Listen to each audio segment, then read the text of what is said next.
the Going live? year, so the fourth meeting. And our apologies for the late start. It looks like we may have some what we call Zoom bombers. So we may have folks impersonating other people, or not sure how they got the Zoom ID. So we're just going to proceed and tread with caution as we move forward and when we take public comment. But before we get started, I'll have Julie provide the housekeeping remarks. Thank you. Thank you, Alicia. So we have two formats for participation for this meeting today. Excuse me. Let me start my video. That would be nice of me. There you go. So we have two formats for participation in today's meeting. And it will be Zoom as well as teleconference. At this time, we're asking that you please silence your other communication devices, such as your cell or desk phone, so there aren't any disruptions in this meeting. And during the meeting, all participants on Zoom, except for board members and South Coast AQMD staff, will be placed on mute by the host. That means that you will not be able to mute or unmute your lines manually. After each agenda item, the chair will announce public comments. For the Zoom video, if you'd like to make a public comment on the Zoom screen, please click the raise hand button. It's now located in the reactions tab. This will signal to the host that you would like to provide public comment and you'll be added to the list. If you're using Zoom on your smartphone, please tap the raise hand button on the bottom of the screen. Your name will be called when it's your turn to comment and the host will unmute your line automatically. Please note, you can hang up or leave the Zoom meeting at any time, okay? As a reminder, this meeting is being recorded by the South Coast AQMD. This audio and visual recording may be used later by the South Coast AQMD and posted for public use. By continuing in this meeting, you are consenting to being recorded and to subsequent use of the recording. We ask that everyone please adhere to the speaker time limit and treat others with courtesy, civility, and respect. Rules prohibiting the use of signs or posters remain in effect for video participation.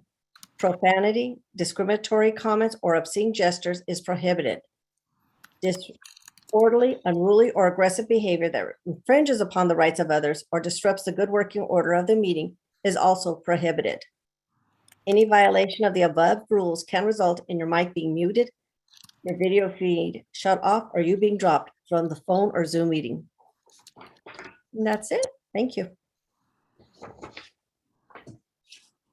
Thank you, Julie. So we'll get the meeting started and we'll start off by reviewing the action items from the previous meeting. And so at the last meeting on September 1st, we reviewed the goals and objectives, and we had a request for a change to update one of the words from relevancy to relevance, and that has been updated and that was shared with you all. And the other request was to provide a list of schools to Mr. Oscar Rodriguez, and that was provided on November 4th. Next slide, please.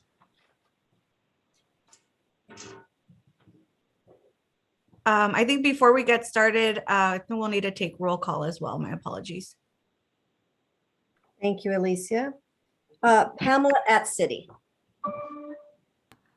Here. Thank you, Pamela. Ada Briceño. Julie, Ava is in the attendee side, as is Lachey, Thank you. Teresa Martinez, and Valerie Gonzalez. Thank you. Let's see if we can move them over. I just want to check with Anthony and Paul before we move them over. Lachey. Yeah, let me check with Lachey. We got a different email address. So that might not be the person you think it is. Lachey is a Gmail from Hayward, California.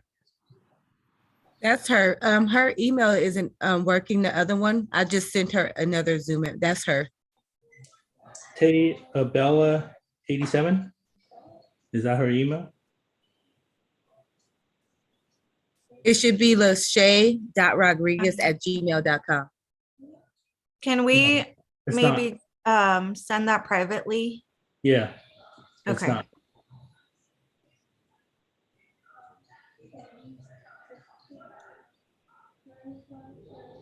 Okay, so Denitra, maybe if you can call Lachey and just double check. Okay, I'll double check right now. Thank you.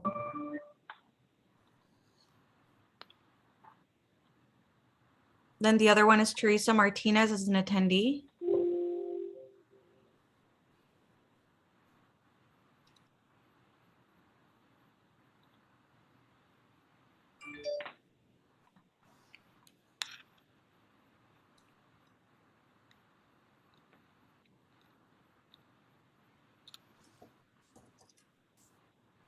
Did we already move Ada Is it over? from the community connection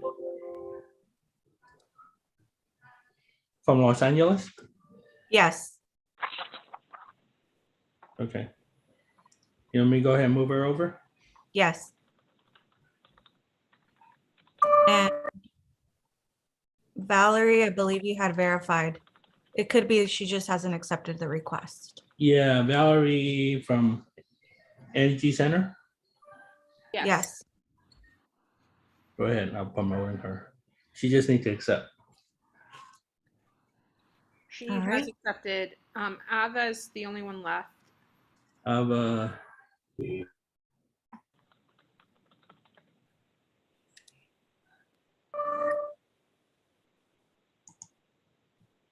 I just spoke with Lashay. That is her in the attendee list. okay.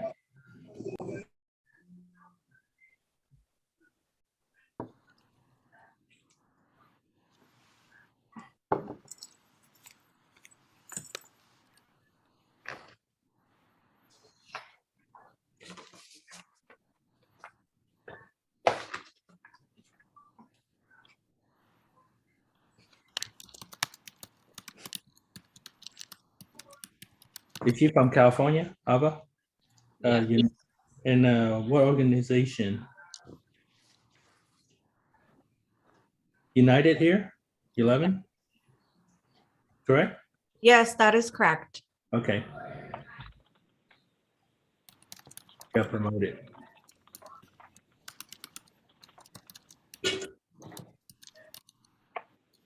Okay, Julie, do you want to restart roll call just to get a better, Almost definitely. now that we moved everyone over? Thank Okay, you. you're welcome. Pamela at City. Present. Thank you. Ada Briseño. Present. Thank you so much for getting me on. Oh, thank you. Natalia Garcia. Valerie Gonzalez. Present. Thank you, Valerie. Lisa Hart. Here. Todd Heibel. Eddie Marquez. Present. Teresa Martinez. Present. Thank you. Lachey Rodriguez. Present. Oscar Rodriguez. Nicole Starks Murray.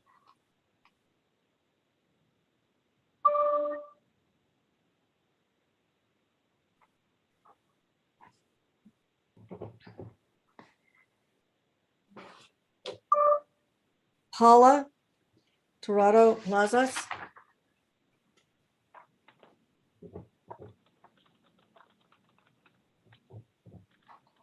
Rebecca Zaragoza.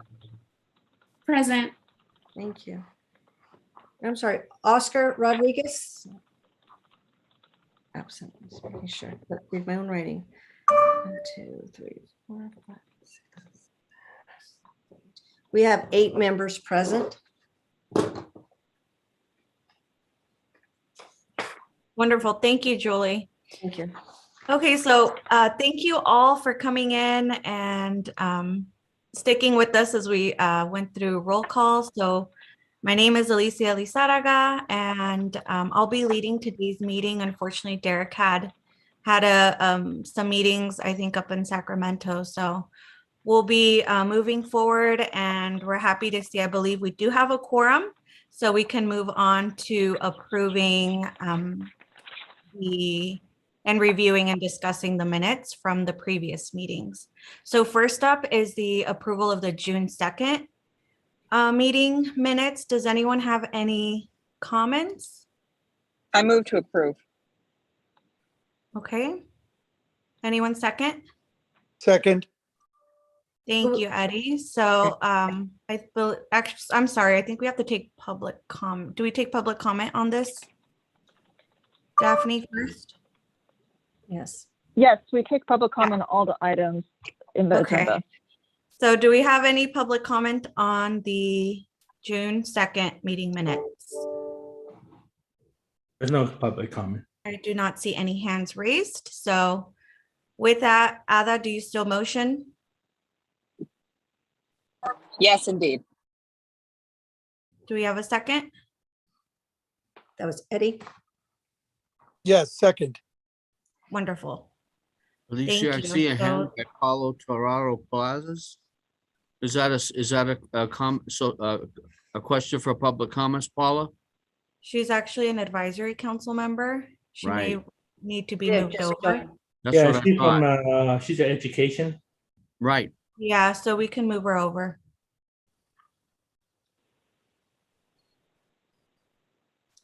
Just want to make sure she doesn't have any comments on it before we move to the next one. There we go. Yeah, moved over.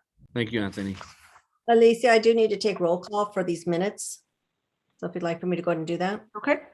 Okay, so for the approval of the minutes for the June meeting, I did have Ada who placed the motion and Eddie Marquez seconded. So with that, I'll take the roll call. Pamela at City. Yes. Thank you. Ada? Yes. Yes. Italia Garcia? Absent. Valerie Gonzalez? For June 2nd, I was absent, so not sure if what we're saying yes to. Would you like to abstain since you were not there? Yes, that's fine. Thank you. Lisa Hart? Yes. Todd Heibel is absent. Eddie Marquez? Aye. Teresa Martinez?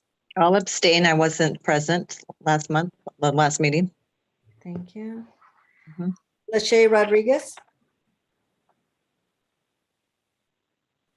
These are on the June minute meetings. Lachey?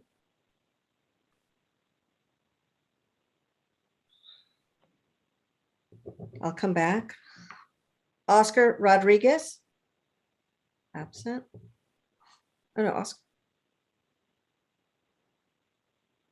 He is not here. Okay, thought my screen froze for a minute. Nicole Starts Murray? Absent. Paula Torado Plazas? Aye. Thank you. Rebecca Zaragoza? Yes. Okay, so 1, 2, 3, 4, 5, 6. 1, 2. Sorry. I have 1, 2.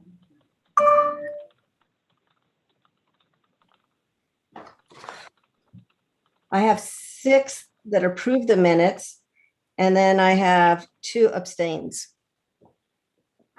Okay. I believe we need 7 for a quorum, so we'll have to hold off on approving those minutes. Okay. So we'll move on to the September 1st, 2021 meeting minutes. Do we have Move to any approve. comments? Okay. Does anyone have any comments before we move to approve? Seeing none, we'll take public comment.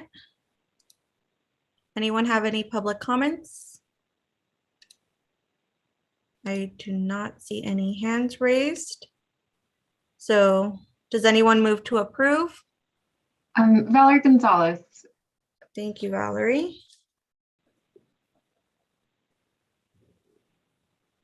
Does anyone second the motion? Ada Briseño seconds. Ada, thank you, Ada. Okay, Julie? Pamela Atcity? Yes. Oh, Thank you. before we go to that, did we have any public comment? Alicia, I know you called for comment. I just want to double check you were also looking for members of the public. Yes, we did not have any public comments. Thank No hands raised. Thank you, Alicia. No problem. Okay, so Pamela, once again? Yes, approved. Thank you. Ada? Briseño? Yes. Thank you. Natalia Garcia, absent. Valerie Gonzalez, Yes. thank you. Lisa Hart, Yes. thank you. Todd Heibel is absent. Eddie Marquez, Aye. thank you. Teresa Martinez, You know what? There's a correction. I'm going to abstain from September's, but June's I was present. So we could have a quorum on June, but I'm abstaining for this, for September. you're abstaining for September. Okay. 'Cause I Okay, we'll wasn't. go back to the June after this. Okay. Thank you. Sorry about that. Lachey, okay, Lachey Rodriguez, this is the September meeting. There it goes. Aye. Okay. Oscar Rodriguez, absent. Nicole Starks Murray, absent. Paula Terrazzo Lazas, Yes. Rebecca Zaragoza, Yes. thank you. So I have, the motion passes 8 with 1 abstention and 2 absences. Did you want me, Alicia, Wonderful, thank you. should we go back to the June minutes? Yeah, let me just double check with Daphne. May we go back to the Yes, June go. 2nd? Yeah, that's fine. You can have everyone vote again or roll call vote again. Okay, so we'll be taking roll call for approval of the June 2nd, 2021 meeting minutes. Yes. And can you also double check who moves, who seconds? Yes. Do we have a motion to approve the June 2nd, 2021 meeting minute? Move to approve. Ada Briseño. Ada moves, and anyone second?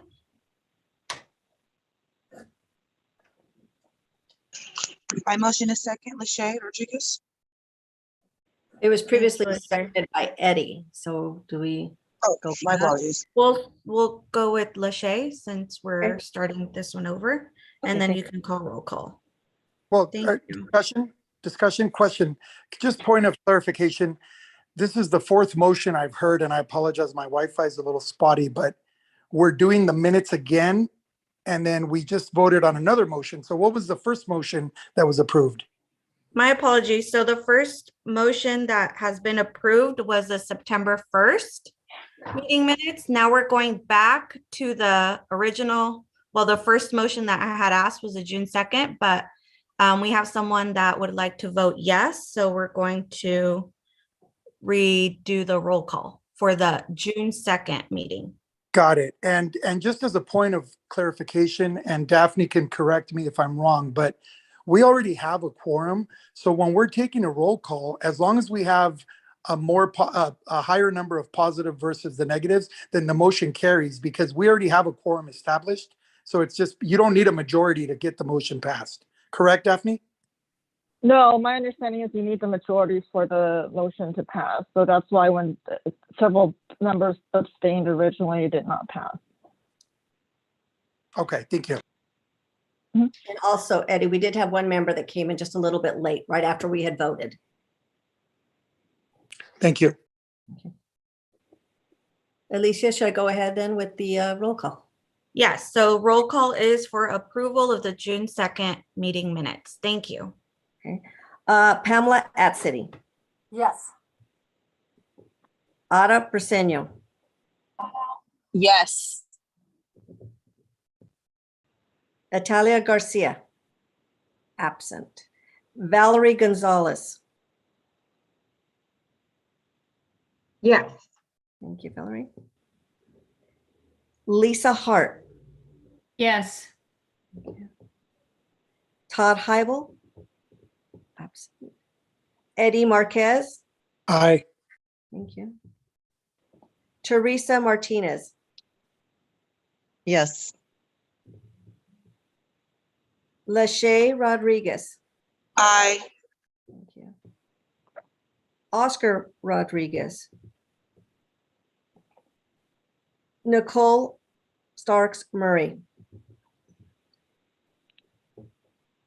Paula Torado Plazas, Yes.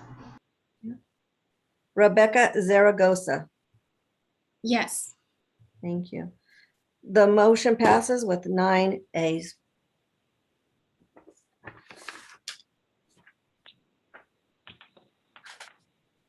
Okay, thank you all for your cooperation with us on that.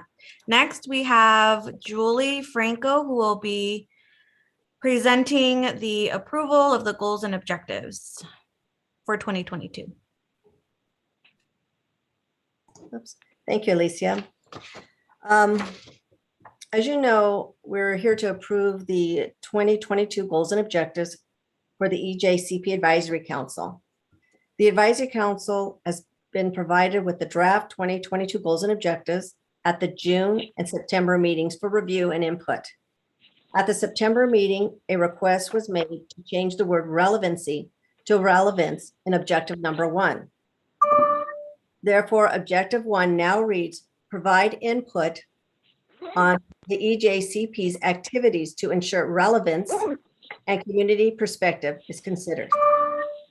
In addition, at the September meeting, the members were asked to email any suggestions or additional comments to the goals and objectives that they may have. We did not receive any further comments, and this item is now ready for your approval. Thank you. Does anyone have any comments on or any edits to the goals and objectives?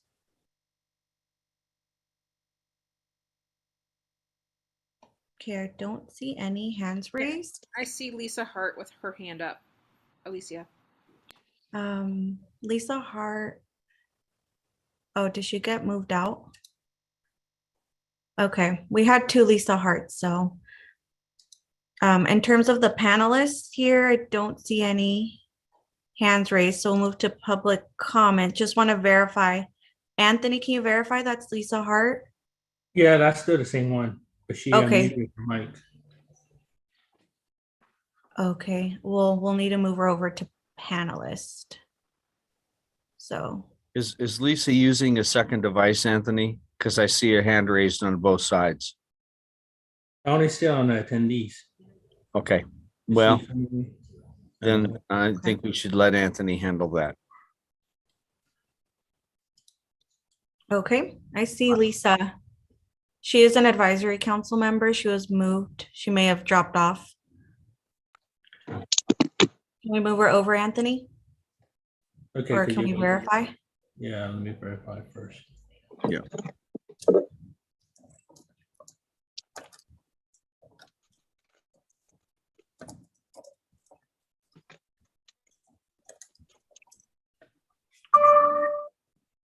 Alicia, I actually see Lisa on the panelist side, but no raised hand. Can you verify, Lisa, that you're here? No, okay, there it is.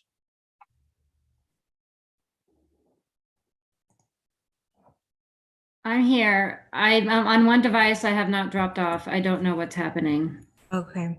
Thank you for clarifying that.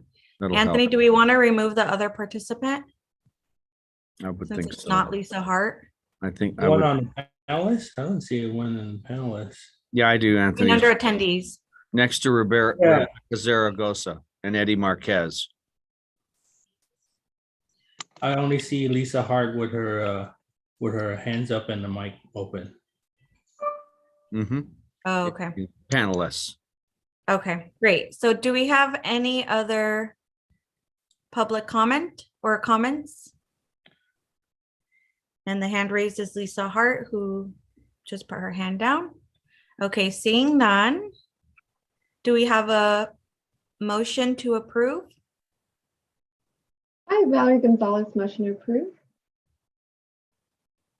Do we have a second?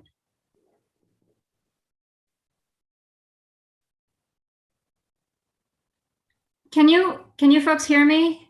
Yes, we can. I did not lower my hand, or I did not try to lower my hand. I did still want to make a public comment. I did submit something a few days ago to Alicia via email. Yes. I'm not sure why you're under an attendee, but we can hear you clearly. And right now would be the perfect time to make a comment on, or any edits or anything you would like for the. I maybe it's just COVID, but I'm growing increasingly concerned that we are not really a relevant body.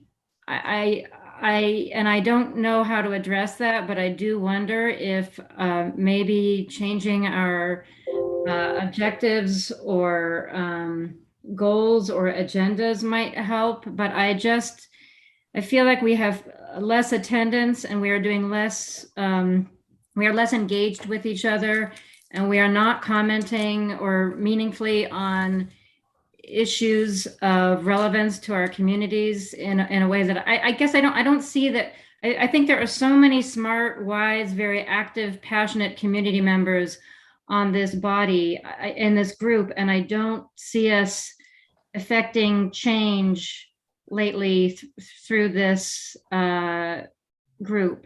And I'm just concerned that we are not really leveraging the wisdom in the room.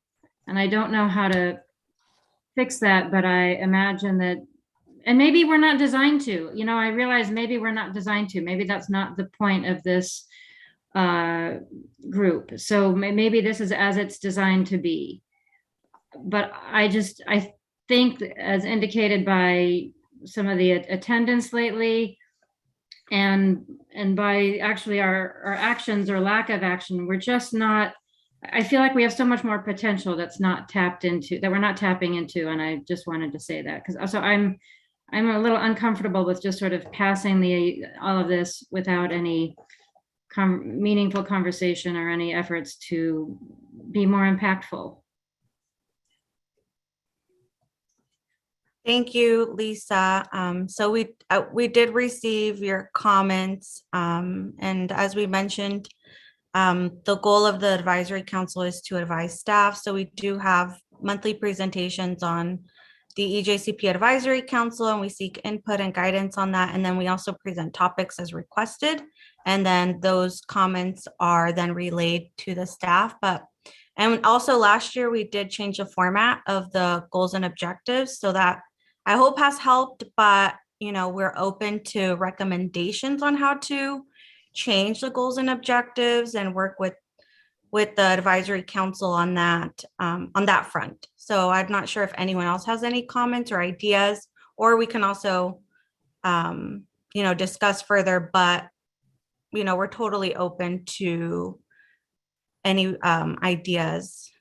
Rebecca, I see your hand raised. Yeah, thank you. I just wanted to echo what Lisa is saying. I did have to meet, I think, maybe the last meeting, so my apologies for not being as engaged as I would like to, but I think what Lisa said is something that that I'm feeling as well with this advisory council. I think it can be more impactful, and I know it takes effort from all of the members to be able to accomplish that.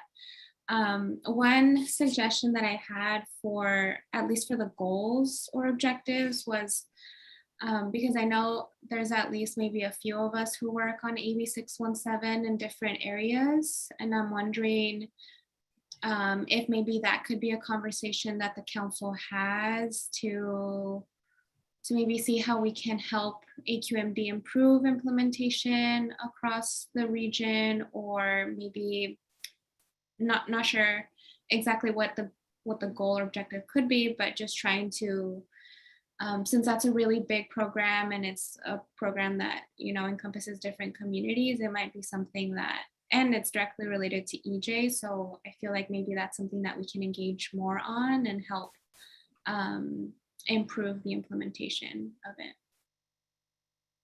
Thank you, Rebecca. So do you mean like maybe like adding a update, and that could also become like a discussion item on the update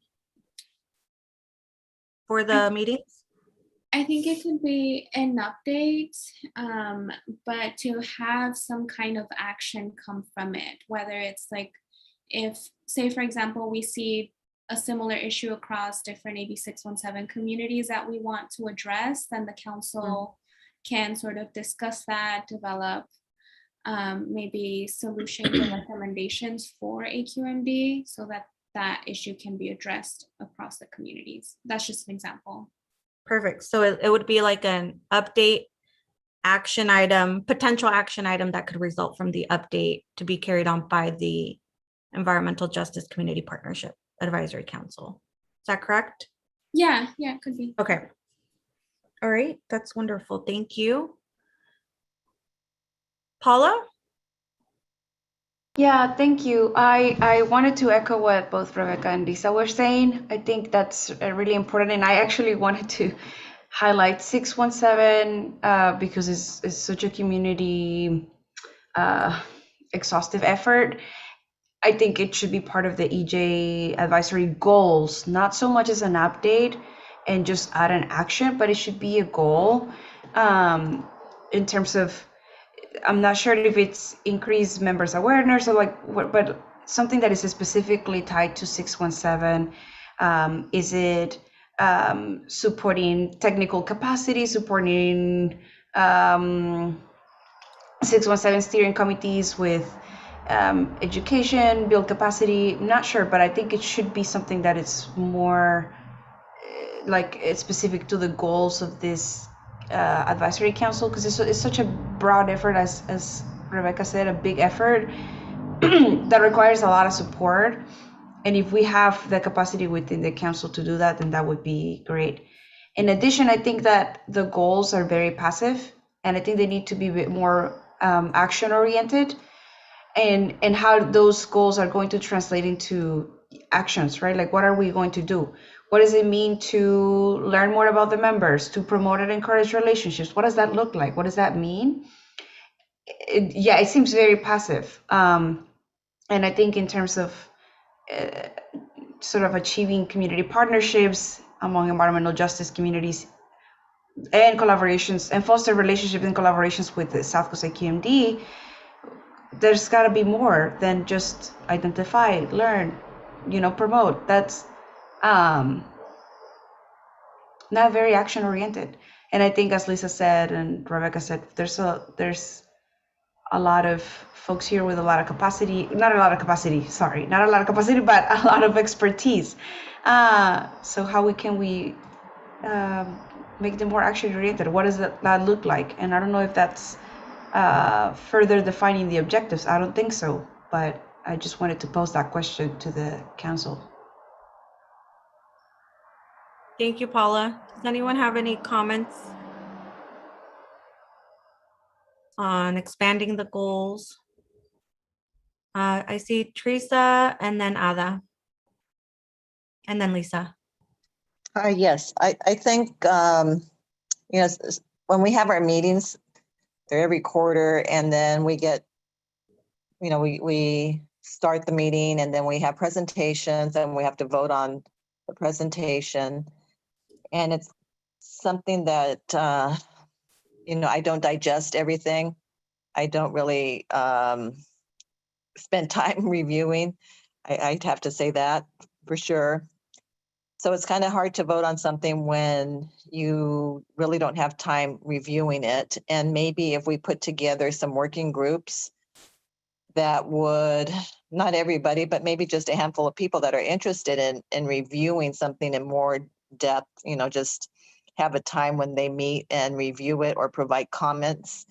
And then we present those comments at a meeting, something to that effect. Maybe that would be more effective, but I know it does take a lot of time. It's going to, take time from others as well. I don't know if you'd be open to that. Yeah, I would say my only comment on the working groups is it's difficult, I know time-wise. But we did send out the goals and objectives since June for any comments or recommendations. So we do send them out, and maybe it would be worth our time reviewing kind of like you're able to submit comments to us in between the meetings. So maybe that might help. But I would just caution more working groups for this particular item when in between meetings you can't submit any recommendations. So maybe at the next meeting, what we can do is agendize an item on like agendas when to submit comments or questions throughout, who to contact, and just, we probably haven't done that in a while. So that might be helpful on that front. Okay. But does anyone, Thank you. sorry, I had a list, Ada and then Lisa, and then we'll go through and see how we can proceed with the added goal or objective. Yeah. So, and I'm sorry, I cut off at some part. So if this has been offered, I just want to, apologize for not hearing that. But just to echo what was said by the previous speaker, I do feel uncomfortable, especially knowing that we have tremendous talent, even though we don't have a lot of capacity, but we have tremendous talent, as was said earlier, that, a working group would make me feel, comfortable in moving forward. So if there's an appetite from 2 or 3 people it's just hard for a document to be sent, but when you have a working group, there's ideas that flow, and a good product that, develops from there. So I would like to know that, if there are a couple of people, that can, take a look at that and advise the rest of the committee as to their comfort level on it. So I'd like to make a motion to see if there's an appetite for a working group before the next meeting so we can approve it. Okay. Daphne, are you on the line? Yes, I am. Okay. Would that be possible to meet outside of the advisory council meetings? You could, but the issue would be, obviously, you don't want to have a working group that is a quorum, then that becomes a Ejcp meeting, which is a Brown Act meeting. So that's the concern there. And if you were to do a working group meeting, it would have to be a smaller subset of the group, or it becomes a group meeting and subject to the Brown Act. Okay, so it would be 6 or less members. Correct. I'm proposing okay. 2 or 3 people, 2 or 3 people to take a look at. So then the whole committee gets to vote on it after their comfort level is met.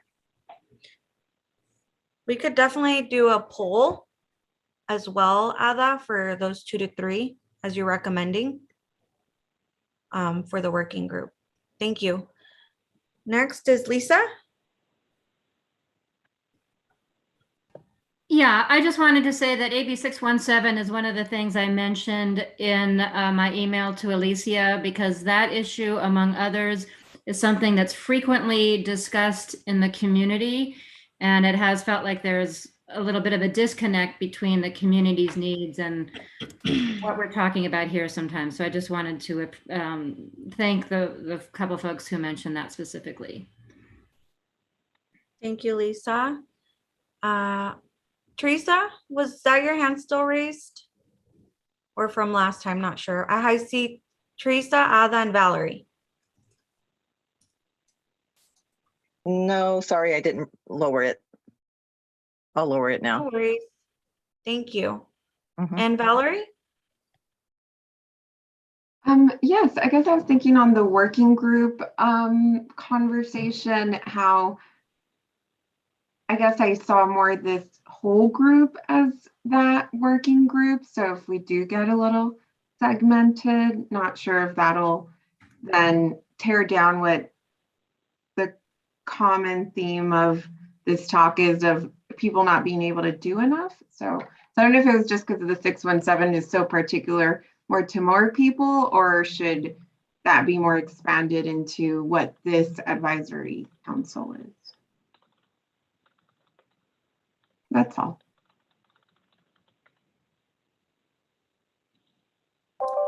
My apologies. Does anyone have any comments for Valerie on that? Okay. Seeing none, what we can do is organize a poll to see who's interested in participating in the working group and see, and then from there we can proceed and keep you all updated via email. Does that work? Does anyone have any comments on that? So we'll table this, and then based on the polling, we'll go from there and see who's interested. Okay. That's great. good. Sounds good. Next, I'm sorry, Paula, did you say something? Oh no, I said sounds good. Oh, Thank you. Okay, so next we have, we'll go over to Rebecca. I believe she has a time limit, so. Thank you, Rebecca. Thank you. So hi everyone, my name is Rebecca Zaragoza. I'm the Regional Policy Manager with Leadership Council for Justice and Accountability. And I was invited to talk about the work that we do, particularly in the Eastern Coachella Valley, and just share a little bit about some of the campaigns that we're working on right now, and kind of what our organization does in the South Coast region.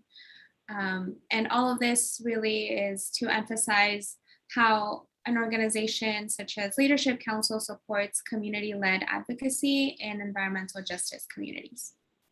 Next slide, please. Next slide, please. Thanks. So I'm not sure how familiar you all are with our organization, but I can share a little bit about kind of what we are, where we work. So Leadership Council is a social and environmental justice community-based organization, and we work across the San Joaquin Valley and the Eastern Coachella Valley. The Eastern Coachella Valley is located in the easternmost part of Riverside County, so we're pretty far away from you all and far away from South Coast, but we're still part of the district. And some of the issues that we work on all have to do with environmental justice, social justice, racial justice. And we work on a number of different issues that are really prevalent in the communities in the Eastern Coachella Valley. So those include affordable housing, land use, water and wastewater infrastructure, transportation, air quality and climate issues, as well as energy. And so all of these are things that are either really difficult to access in the communities that we work in, or are not really, don't really exist in an effective way that help improve the quality of life for residents here. And so in the Eastern Coachella Valley, we primarily work in the unincorporated communities of Thermal, Oasis, Mecca, and North Shore. And also, just to mention, since we've been talking about 617, the Eastern Coachella Valley is also an AB 617 community. Next slide, please. So just to share a little bit about the Eastern Coachella Valley, like I said, it's mainly a very rural and agricultural region. It's home to primarily residents of Latinx descent, and it's a very big immigrant community. As I was saying earlier, there's some of the issues that exist here have a lot to do with the built environment and infrastructure. Because it is a very rural region, there isn't a lot of access to sidewalks, as you can see, or potable drinking water, proper sewer systems. And there's also a lot of disinvestment that has existed in the region for a very long time. And so that's why there exists a lot of poor land use issues. There's a lot of illegal dumping, and I'll get into some of these more specific issues later on in the presentation, but primarily the Eastern Coachella Valley does lack a lot of reliable built infrastructure and resources to help residents that live here. Because of that, there's also a lot of vulnerability that exists in the region, especially to the impacts of climate change and extreme weather events. And I'll talk a little bit about this too later, but because of just how the infrastructure is not built properly or is non-existent, then the communities that live here are much more vulnerable to resisting against climate change impacts. But regardless, based on my experience, both as an advocate in the region and also as a lifelong resident of this area, there does exist a lot of community power and a lot of community unity in the area, especially because of the very beautiful culture and traditions that are being kept alive in this region. Like I said, a lot of folks are immigrants from Mexico and other parts of Central America. And so all of that really makes the Eastern Coachella Valley a very unified and culturally beautiful place as well. Next slide, please. So I wanted to talk a little bit about some of the campaigns that we're working on right now. The first one is Oasis Mobile Home Park Relocation. So Oasis Mobile Home Park is located in the community of Oasis, and it's a very large mobile home park. I believe it's one of the biggest ones in the area. It has over 200 or so units. But historically, this park has had a lot of issues, both in regards to housing, and especially its drinking water. But every other issue that you can probably imagine has existed in this park. There's no paving. There's no sewer either. There's very limited access to sidewalks and transportation. And it's also, at least in previous years, located next to a landfill. And so our engagement with Oasis Mobile Home Park sort of started because there was a very high detection of arsenic in their drinking water system. And it exceeded the levels that were acceptable by the EPA. And because the park is also located on, I believe it's allotted tribal land, there were some issues with jurisdiction. And so that complicated advocacy, and it complicated being able to get resources to Oasis Mobile Home Park residents. And so when the levels of arsenic were detected, a lot of residents came together and formed a community group called Juntos por un Mejor Oasis. It's Together for a Better Oasis.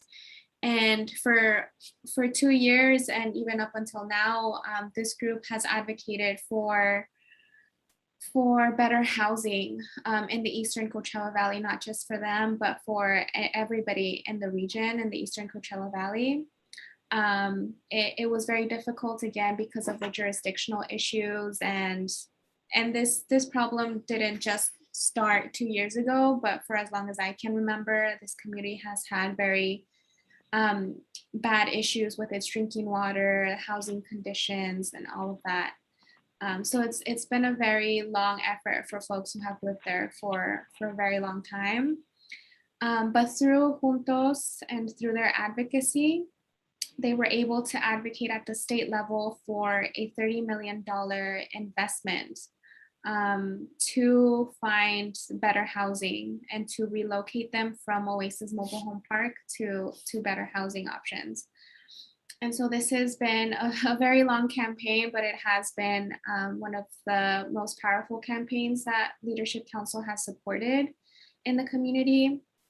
And advocacy is continuing, and now the next step in this campaign is to work with Riverside County and the state to work on how to implement those $30 million and get folks safely relocated out of Oasis Mobile Home Park. So that's one of the campaigns that we have right now. Next slide, please. Another campaign that we are also working on, which is a new one, a new issue that we started engaging in this year, is around energy infrastructure and climate resiliency. So in one of the communities that's most near the Salton Sea, it's called North Shore. This is a problem that exists across the Eastern Coachella Valley, but North Shore in particular has had more severe impacts from extreme weather events that really badly damage their energy infrastructure. So the power lines, the poles that you can see in the picture are usually get knocked down during really bad storms, even windstorms. And the last time that this happened in North Shore, the power went out for about 4 or 5 days. So folks were left without power, and actually this was during the summer. And in the Coachella Valley, it can get up to 120 or 125 degrees. And so you can imagine like folks who live in very vulnerable mobile homes and with no power, no AC, that also has very bad impacts on people's public health and just overall quality of life during that time. So what we started doing was to engage with community residents in the community of North Shore to try to get one, better representation on the board of the Imperial Irrigation District, which is the agency that provides power in Riverside County, or to parts of Riverside County.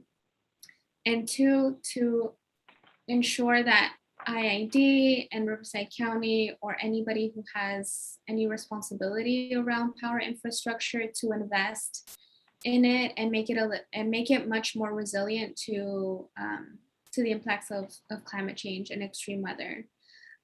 Some other things that folks shared with us was that their food went bad. If they had children, they weren't able to connect to school because they were still on Zoom.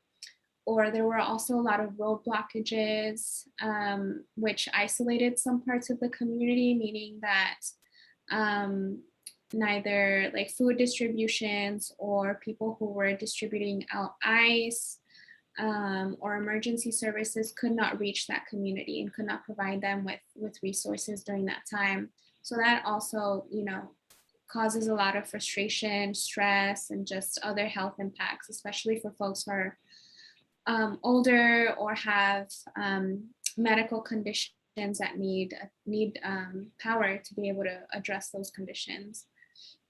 So right now, that's what this campaign is focusing on right now, is to acquire better representation, because even though the Eastern Coachella Valley is about 60% of IID's client base, there's no representation for this part of the district. So that's a really big problem, and also probably something that's impacting the level of investment that agency provides in this area. Next slide, please. So around air quality and public health, like I said, the ECV is also an AB 617 community. And so that's been one of the biggest campaigns that we've been working on.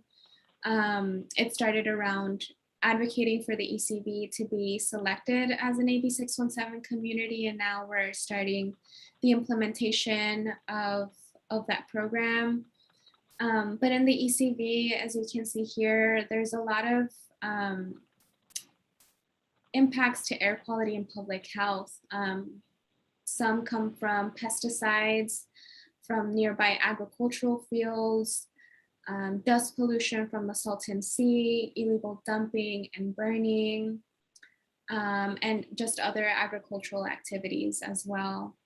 And the first picture is actually of a fire that occurred a few years ago. It was also on tribal land, which again makes things difficult just in terms of which agency you reach out to for support and that kind of thing. And that picture was that fire actually happened next to where my parents live and next to the place that I grew up in. So these fires have been happening for as long as I can remember as well. And it's just extremely like awful. I really can't express it any other way. It's just awful to see this happening so close to communities, so close to people. And actually it happened right next to 3 schools as well. And next to the Torres Martinez Administration Center as well. And there's also a lot of illegal dumping. I know in the past, Sienna, I believe, has talked about illegal dumping on tribal land and how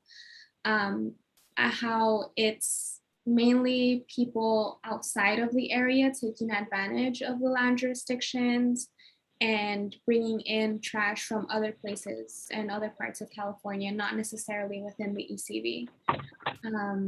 And so the work that we are doing around air quality and public health is trying to work with the AB 617 program to implement actions and strategies to help address all of these issues. And in addition to that, we also have a very big involvement around the Salton Sea. The Salton Sea is a very big public health concern as well, also an environmental concern. And in that issue, we are strongly advocating for more community involvement in decision making, as well as multi-benefit infrastructure and climate resiliency.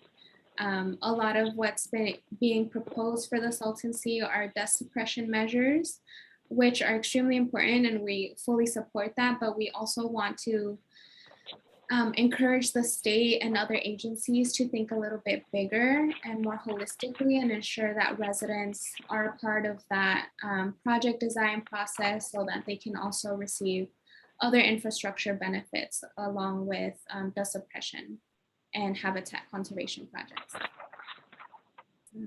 Next slide, please. And finally, we also do a lot of work around community planning, policy advocacy, and public investment at Leadership Council. So along with community residents from across the ECV, we have engaged in different planning efforts so that residents can help design the ideal communities that they want to see in the region. For example, the types of housing that they want to see, or the types of transportation, or where they want to see more parks, things like that, so that future development and future projects come directly from the people that live in these communities. We also do a lot of engagement with local governments, different agencies, and at the state level as well. We advocate for better investments, better policies to address a lot of the root issues that exist in environmental justice communities, not just here, but across the state. And a lot of that advocacy also has to do with investment and making sure that our governments are developing budgets that encompass everything that's happening in EJ communities and making sure that they invest in them as they should be doing. And so a lot of that takes a lot of really hard work, but residents in the ECV engage in every aspect of the advocacy that they feel is important for their communities. So we really depend a lot on community residents to make sure that we understand their priorities, the things that they want to ask for, and we help provide kind of like a bridge to to the agencies or to the processes that they can participate in and be more part of those decision-making processes. So next slide, please. Okay, so that was all of my presentation. I'm sorry if I kind of rushed through it, but I do have to go to another meeting, but I can stay for a couple of minutes if anybody has any questions. But thank you so much for the invitation to speak today. Thank you so much for your presentation, Rebecca. I feel like each time I always pick up on something different. So I also really liked seeing the photos. It kind of gives us a reminder, a picture of that area. Okay, so does anyone have any comments from the panelist side? Valerie. Yes, well, thank you, Rebecca, for that presentation. I know East Coachella itself wouldn't work with the program I specifically work with, SOMA. I remember when I did my presentation, you asked, oh, why not East Coachella as one of the utilities? But I was wondering for your affordable housing that you mentioned, like more in the Central Valley, because just a reminder, I work for the Solar on Multifamily Affordable Housing Program. So putting CPUC dollars on that we get allocated from the big IOUs or utility companies in California to get solar on those affordable housings within those territories. So I was wondering how closely you work with affordable housing, maybe not you, but the Leadership Council in the Central Valley to be able to get some of that government funding on those affordable housing. Yeah, no, thank you for your question. Our team in Fresno is very big, and we also have staff in Kern County, so I can connect you to them. We do a lot of affordable housing work there, and I know that there's a lot of interest both here in the ECB and in the San Joaquin Valley for more like renewable energy projects in the communities. And I know some staff at Leadership Council is currently working on building decarbonization and that kind of thing. So I think it would be great if you connected with some of my colleagues. Okay, awesome. Thank you so much. I'll email you. I see your email here, so thank you. Okay, thank you. Thank you, Rebecca. And public comment, Shahir?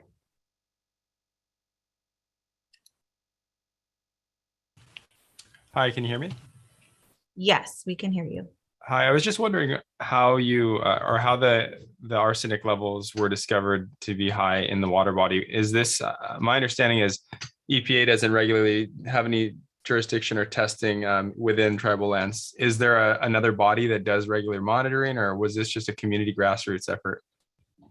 I don't remember exactly, but I believe there is a requirement for the landowner to submit water testing samples. So I believe that's where it was discovered, but I can confirm that with my colleagues who are working directly on that campaign.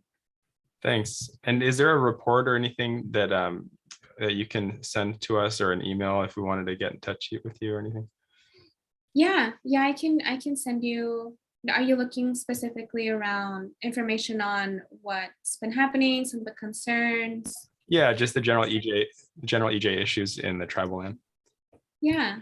Or if it's on your website, I can look there. I don't believe it's on our website, but I can email you some information. Okay, thanks. Yeah, thank you. Thank you. Any other public comment? All right, seeing none, thank you so much, Rebecca, for your time and for sharing all that information. Yeah, thank you so much. Thank you. So next we have an update on end of the year summary report on state legislatures and governors' actions during the 2021 legislative session that'll be led by Philip Crabb and Stacy Day. Great. Thank you very much. Good afternoon. And I just want to make sure I'm seeing something on the chat, but do we need to do any other motions or anything before we move to the presentation? Okay, perfect. Well, good afternoon. My name is Philip Crabb, and I work in the Legislative Public Affairs. Philip, you're right. I don't believe we checked for public comments on the goals and objectives. I know that's going to come back, but it's on the agenda, so if we could take public comment on that. Thank you. Does anyone have a comment from the panelists or attendees on the goals and objectives before we proceed? Just want to make sure we capture everyone's input. Don't see any hands raised. Thank you, everyone. Just wanted to check. Thank you, Philip. Sure, no problem. So again, good afternoon. My name is Philip Crabb, and I work in the Legislative Public Affairs and Media Department on State Legislative Affairs for the South Coast AQMD. And Stacy and I will be providing a year-end summary of activities in Sacramento for the 2021 legislative session as it relates to the South Coast AQMD. So just kind of some background, the state legislature adjourned on September 10th and is currently on interim recess. The governor had until October 10th to act on bills sent to his desk, whether it be signing bills into law, vetoing them, or taking no action. And for context, this year was the first year of the two-year 2021-22 state legislative session. So many of the bills that were not successful this year become what we call two-year bills, and will have a second chance in 2022 to move forward and be considered. So the state budget loomed large this year, and in addition to the initial budget deal in June, there were many budget trailer bills that followed throughout the latter part of the year. So overall, as part of this year's budget, South Coast AQMD is expected to receive about $200 million in state funding as a result of 2021 state legislative efforts, some of which are a continuation of existing programs, along with increases related to near zero emission truck funding. Specifically, South Coast AQMD working with the California Air Pollution Control Officers Association, or CAPCOA, and other air districts was able to secure $50 million statewide from the Greenhouse Gas Reduction Fund, or what we call the GGRF. And that's for air district implementation of the AB 617 program. And this is the same level of funding that we received last year. Also, $260 million in statewide AB 617 incentive funding from the GGRF was allocated to air districts to facilitate criteria pollutant and toxic air contaminant emission reductions consistent with the AB 617 Community Emission Reduction Programs, or CERPs. Now, last year, for context, due to the impacts of COVID-19, GGRF monies were not allocated for this purpose or in general.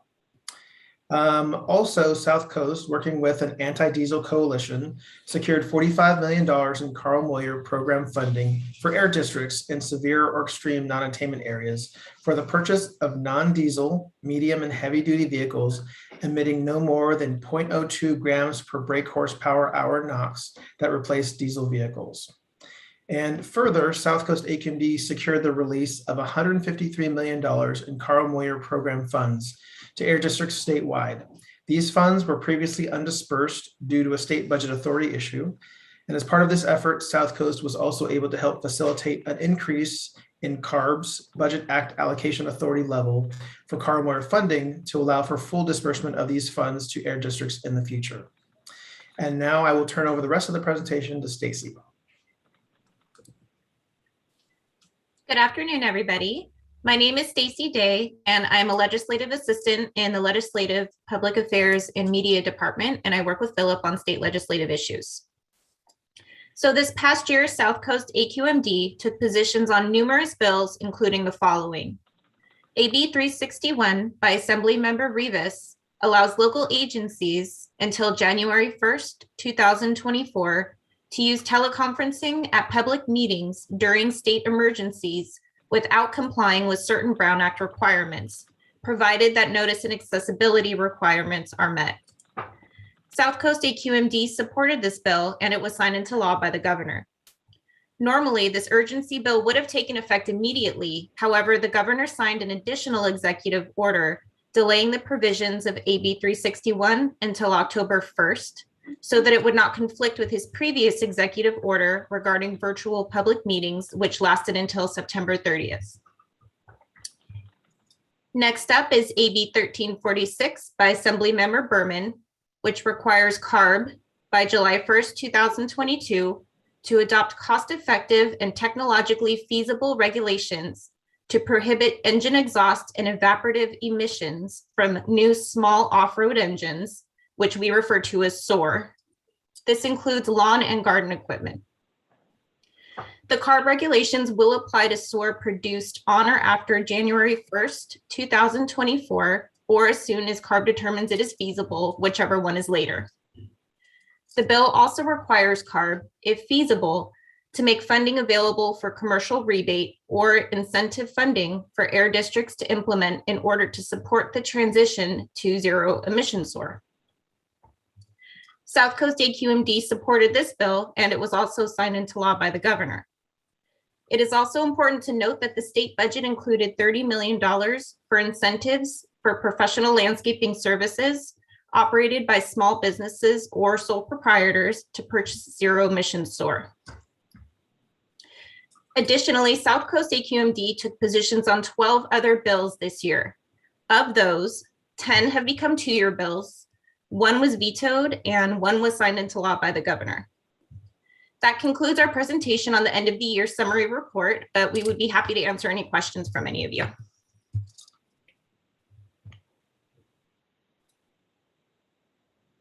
Thank you for the updates. Does anyone have any comments?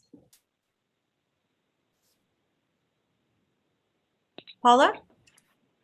Is this our in the attachments, right? The summary of the legislatures. There is not. Oh, okay. Because I was trying to follow along, but where can you send that to us? Sure. What we can do, we don't have a PowerPoint, but we could provide our talking points if that would be helpful. Yes, that would be. And of the things that you mentioned, Stacy, was there anything in terms of rulemaking that came out of the 617 process? In terms of new rules or for AQMD? I'm not sure if you mentioned anything. No, I didn't mention anything. Philip, I'm gonna throw that to you. Yeah, I mean, I think that's not done through the legislature. That's going to be more done through CARB or through the CSCs. So I'm not as, I think some other folks on the call may be a little bit more knowledgeable about the specific developments of rulemaking for AB 617 from the administrative side. Got it. Thanks. Thank you. Does anyone else have any other comments or questions for Philip and Stacy? No? Okay, we got that action item. Any public comment? Seeing none. Thank you so much, Philip and Stacy, for presenting an update to us. And next, we'll move forward to the Ejcp update that I'll be providing for you all today. So next slide, please. So today I'll be providing a brief update on the Environmental Justice Community Partnership, more of a, we're closing out the year right now and planning towards the next year. So definitely if you are going to be working on the goals, these programs that I will be discussing are really great programs to consider because the input, we do ask for input at every meeting. So right now we are gearing up to, we've already launched CAPES for the school year. So we've been reaching out to schools. We've had some implementations already, and we've had a lot of continued interest from educators from year one, which is exciting to see. We've also begun planning the scripts and ideas for the videos for the Clean Air Program for elementary students. And so some of the videos that we will be working on include careers in the environmental field. We'll go over different career opportunities or just kind of expand and let them know what's available. Clean air choices and Clean Air Hero tools. So it'll introduce students to different technologies and different tools that they can use while being cognizant of the environment, or letting them know that they're available. So we're very excited about that. We will again be working with youth to help film. And if any of you have any recommendations for implementation, or you're curious, all of the materials thus far are available and can be shared with you all. So if you're, if you know someone, or you may know of a school that's interested in receiving the program, I really encourage you to reach out to us so that we can get it out there. Also, while supplies last, we are giving the students that participate in the program Clean Air Hero certificates and information that they can also take home to their parents, because that's a really important part of the program. And we found that we've been able to reach out to a lot of families to be aware of different initiatives and incentive programs that our agency has, and also for them to be aware that we're here to call in any complaints that they may have in their local communities. And again, we do aim to implement these programs first in environmental justice communities. So again, if you have any ideas on where we can implement, or a teacher that we can talk to that's interested in learning more, we're more than happy to do that. Next slide. So the task force, this has been quite an interesting journey. We started off the program focusing primarily on Los Angeles County, and we had implemented some group trainings, and we're going to go through with fixing it up. But we did receive direction to focus on 4 counties, since we have 4 counties within our jurisdiction. So again, like a lot of our programs through COVID, we've had to work through that, and we're in the process. So as we enter the new year, we'll be launching the new interagency type of work that we'll be doing, which includes, we hosted these in the past. This is how the interagency sprung together, which was an interagency group discussion and collaboration once a year. So we'll be working on putting that for the 4 counties, coming up with goals, and continuing with our who to call guide for Los Angeles County, seeing if that's something we need to put together for the other counties, and also seeing who we can partner with at large, only because since we were only working with LA County, we'd really love to get all the other counties involved and seeing how that would work together. So we're excited, and in the new year, we'll have more. I think at the March meeting, we'll have more information. Next slide. The Environmental Justice Virtual Discussion is another program that was reimagined for us, only because we're so used to hosting every year. We would take out college students for an environmental justice college tour. And, it was always in person. So we've had to reimagine this one. So now we've kind of renamed it to an EJ Virtual Discussion. This one wasn't even virtual, it was hybrid. So we were able to partner with Todd Heibel, who is an Ejcp member with you all, but unfortunately he had a last minute thing come up. He sent us an email, so he's not here today, unfortunately, because I know he wanted to talk about it. But we partnered with him and his students at San Bernardino Valley College. And it was really great because we had students that were in person and virtual, and we also were able to implement a lot of topics that they were interested in specifically. So we had an overview of South Coast AQMD. We talked about EJ efforts, particularly in San Bernardino County. We talked about the AB 617 Community Steering Committee out there, some of the work that's coming out of there, career opportunities and internship opportunities, and we took a live Q&A. So we really, we're really happy to be there. And there's like a picture, it's really small on your left. You can see some of the students in the classroom, but the professor really liked the program, and we'll probably be working with other schools moving forward.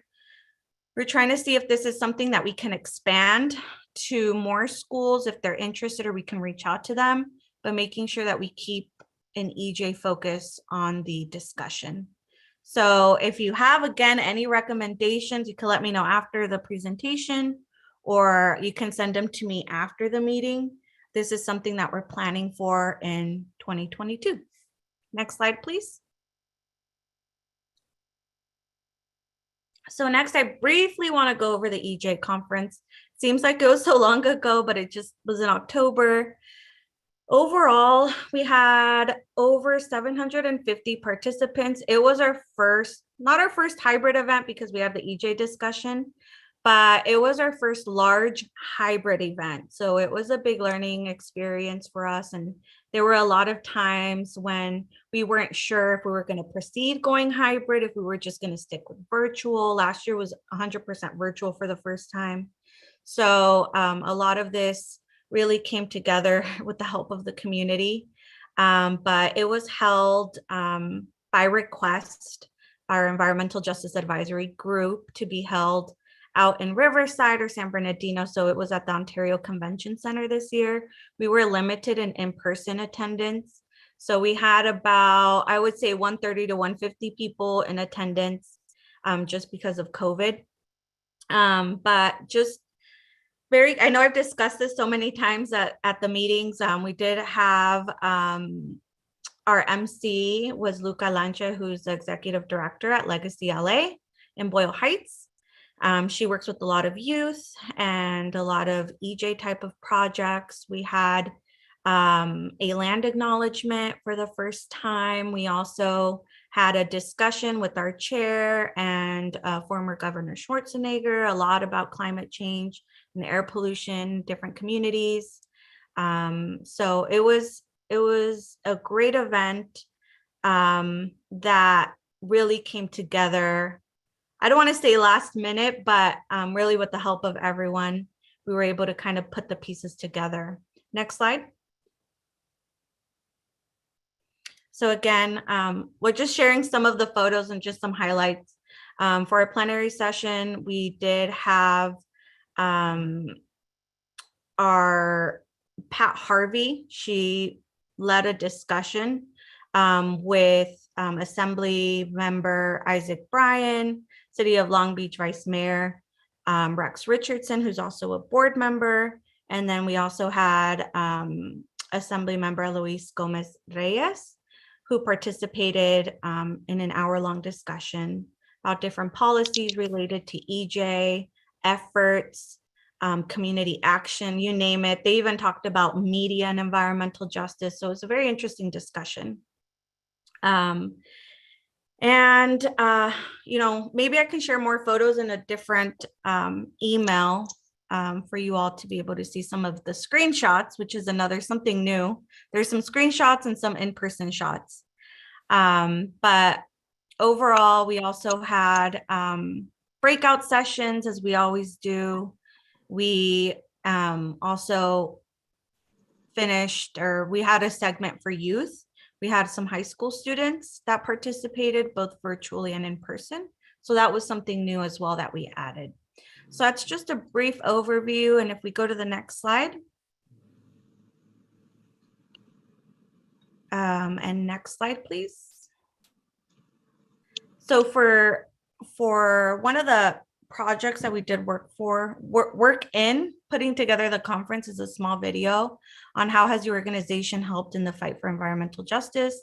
We had Legacy LA participate, Jacqueline Badejo, not sure if anyone knows her, and the executive director of Watts Clean Air participate and provide some responses. So that was really nice to see as well. And just as an FYI for the hybrid event, it was in person. And we also had it on YouTube and Facebook Live, as well as Zoom, and we had interpretation. Next slide.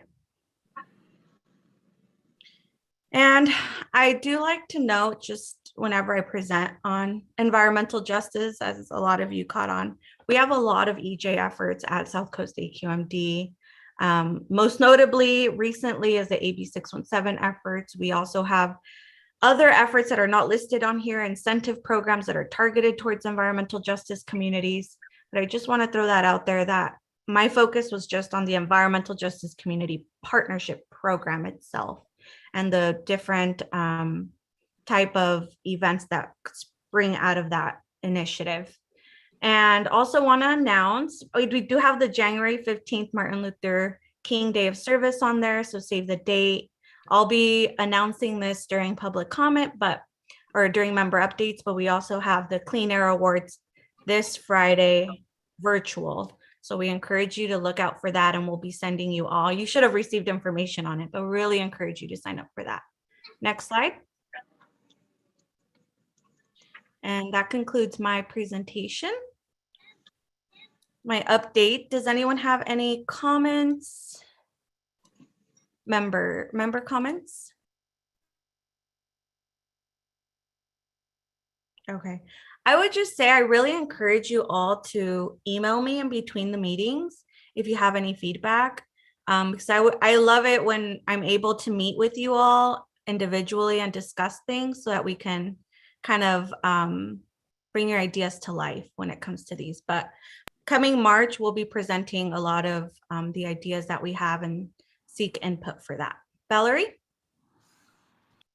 Yes, just wanted to say I was able to attend in person, which was awesome. And it was my first time since the COVID year to be at an event like that. So it was definitely great to be in a room again with all like-minded people hearing about this. I know you did not attend, but definitely Derek mentioned how your efforts were everywhere. So definitely great job at pulling that off again, like you said, in a short time span.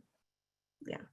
Thank you. I didn't know you attended, so that's really awesome that you supported us. I was working the event virtually, and I am expecting as well, so that's why I didn't attend the event. So, but I would definitely view the event, and I was with you all in person. So, I'm happy that you're able to partake in that. And it's really, now we have a new variant, so I'm not sure how our events will be moving forward, virtual or hybrid, but it's nice to see you were there. And I know a lot of you also joined us virtually, so thank you for that. And again, I encourage you to just, reach out to us if you have any ideas. We're putting ideas together. We don't have any yet for the upcoming year, but just kind of wanted to share how that event went. Thank you. Okay, and then I see one public comment from Shahir.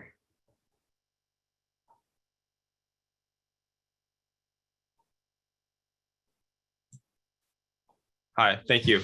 Hi. I should have introduced myself earlier. So I work at, my name is Shahir Mosser. I work at UC Irvine and also do private consulting for projects on environmental justice and sort of air pollution, soil pollution exposure. Recently, I've teamed up with workers. I'm not sure if you're familiar with the Kingspan factory in Santa Ana, but there's been a sort of grassroots effort to measure air pollution inside the facility and around the community there related to the industrial corridor, and ultimately published a report kind of showcasing some of those findings. I was just wondering, with the group and that sort of branch that you described, what kinds of overlap is there between sort of what the workers are doing with the Kingspan factory? There's a cleanup Kingspan movement that they've launched. What kind of overlap is there with this sort of community advisory council and groups like that? Is there any? I'm kind of new to this forum, but is there anything that your group could offer or help with in the way of sort of outreach or community partnership? So thank you for your public comment, Shahir.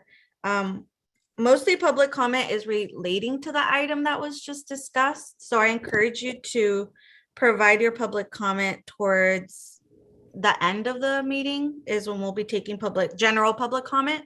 Okay, I wasn't sure if that was. If you do provide more information on the cleanup Kingspan, I think that'll help us answer that question a little bit better.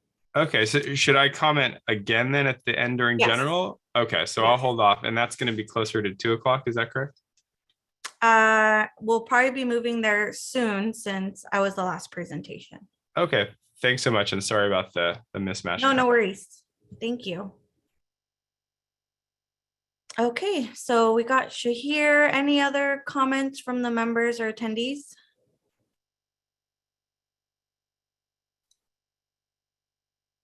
Okay, we just took Shahir, so thank you all. We'll be moving on to member updates. Would anyone like to share some updates?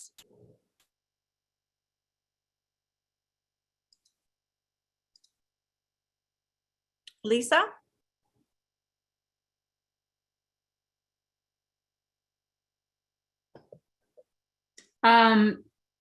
I just wanted to share that we are in January, we are launching Cool Blocks LA. I don't know if you folks have heard of it, but it's part of this Cool City Challenge that Irvine, Los Angeles, and the city of Petaluma have won. And we are going to be working block by block, literally in communities to so for folks so that they can reduce their carbon footprint, reduce their water usage, get ready for disasters, make their neighborhood safer, greener, more livable, whatever sorts of projects they want to take on. And we're really, really excited about it and would love to partner with organizations on this. So if anybody wants to know more or be involved, you can let me know or check out our website. Awesome. Maybe if you shared the website with me, I can send it to everyone. Okay, and sure. ask Should I them just to- email you? Yeah, Okay. that would work.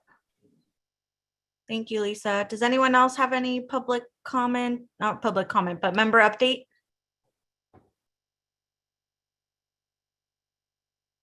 Okay, I don't see any. I'm going to assume it's because it's the end of the year. We're kind of closing out. So I think next is other business. And sorry, my apologies. So next is public comment. Does anyone have any general public comments? And I see Shahir's hand raised. So Shahir?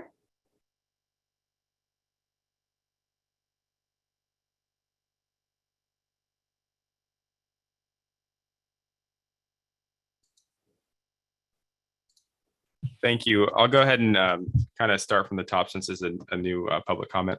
So again, my name is Shahir Masri. I'm a research specialist at University of California, Irvine, and also do private consulting work on projects related to environmental justice, community pollution exposure. At UCI, we've done some of that work related to soil contamination in Santa Ana. I'm not sure if anyone is aware. It's basically recently some publications that in this peer-reviewed literature, but importantly, the comment here is related to a recent project. I teamed up with workers and community members surrounding the Kingspan Light and Air facility in Santa Ana.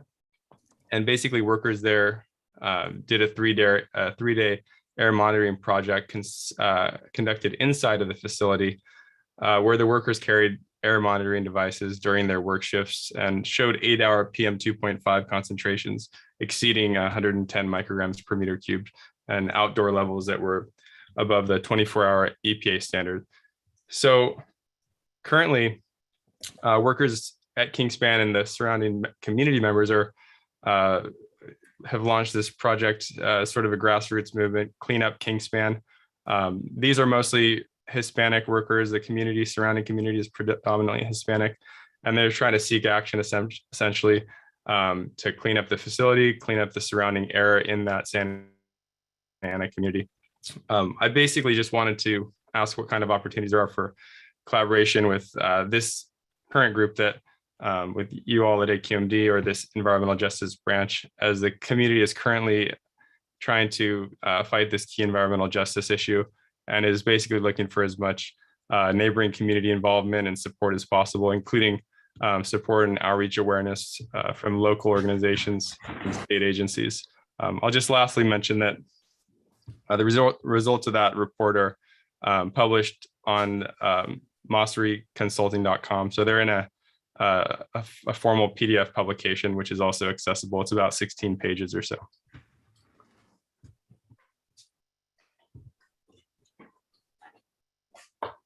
Thank you for your public comment. And without mentioning too much, I would just say, if you, the meetings are open for public comment. So if you want to keep sharing updates or information about that with the members here, and it's up to them on how they would want to, or if they would want to get involved more on relating to that project. Okay, great. Is there typically, if I wanted to follow up, because I know this is a atypical forum given COVID, is it to send you guys an email or something like that in order to exchange information in written form? I would need to seek permission from the members before I shared any of their information. But Okay. if I know that you can work with Ada. I know Ada called me about this. So if you want to work through her, that would be great as well. But you are more than welcome to send me information, or if there's any way we can help, please feel free to reach out to me. Great. Thank you so much. No problem. Thank you for attending the meeting and participating. So just quickly want to go back to other business. Does anyone have any comments on the 2022 schedule? It was included in the packet. And it was on the slide as well. Can we share that, Anthony?